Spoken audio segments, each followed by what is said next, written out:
Beyonce and Jay Z are apparently recording an album together. What do you guys think? I think that as a power couple in the music and entertainment industry, they are showing longevity.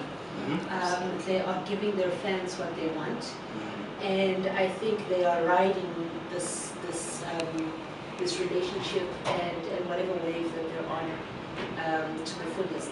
One thing I really like about them is that they are still able to, you know, make music and still raise Blue Ivy. I mean, that's a lot of work. And an interesting topic, Judge Masipa. I understand you're in news and sometimes you deal with news stories. As a news journalist, how do you feel about those attacks that have been thrown at the judge? The Black Lawyers Association released a statement today saying that they condemn the attacks on Judge Masipa. First and foremost, they believe that the attacks are racist because she is black, and secondly sexist because she's a woman. The attacks amount to hate speech, some of them defamation of character. You know, that's how rude people have been. They have not only been criticizing the justice system, but they have been criticizing her as an individual, which really lowers her integrity in the eyes of the public. And one of the things that the BLA said is that it's not fair because as a judge, she cannot defend herself in the media, like everybody else has. So I think her decision is final. We need to respect that. We need to go back to the beginning of the process. She's handled it with integrity. She's handled it professionally, and there's nothing more that we can say as a public. We just have to respect her job and her decision as a judge. Then what happens to people having their own freedom to opinion? I mean, you say that it's black and it's racist, but then the comments are from both races. Look, I don't know anything about who is commenting. Okay. I just know what the legal fraternity is saying about the way the public is reacting to Judge Masipa. Either way, whatever the verdict would have been, nobody was going to be happy. Interestingly, Generations boycott. Ooh, but I didn't see a lot of people actually Generations trended on that day. Funny enough. People watch it. Good question. For me, it just seems as though the Generations actors really have bitten off more than they can chew. If I remember, Sophie Ndaba at the press conference had said that they had agreed to all their terms and conditions. They returned to work, but then nothing was put on paper. And now they put on this huge show where they said we're not being respected, we're not going back to work, and they didn't actually take into account that they're employees. Yes, they are celebrities. Yes, the public loves them, but it's still their job. And if you don't do your job, you might never get it back. And our last topic, TB Joshua, and the collapse of the Nigerian church. You know, Nigerian church collapse. About how many people? 80 people dead so far. Plus minus. Plus minus. Basically, they were having, I think, church service or gathering. TB Joshua, the pastor of the church, is one of the richest pastors in the world.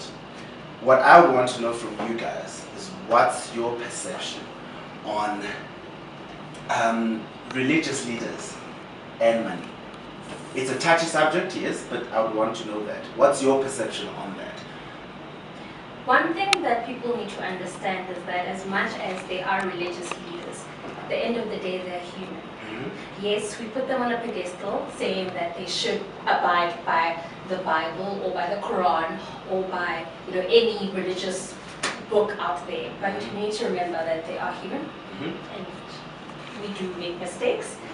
However, with TB Joshua, I'm more interested in why was there so much secrecy around all of this. I mean, it happened Friday. It happened on Friday, and on Sunday he had a service, normal service in Nigeria with his people, church proper, and he failed to actually say anything about the people who have died. And then he comes back and says the attack is actually for him. Okay, so those were, what do you call them, war casualties? War casualties, yes. In the way.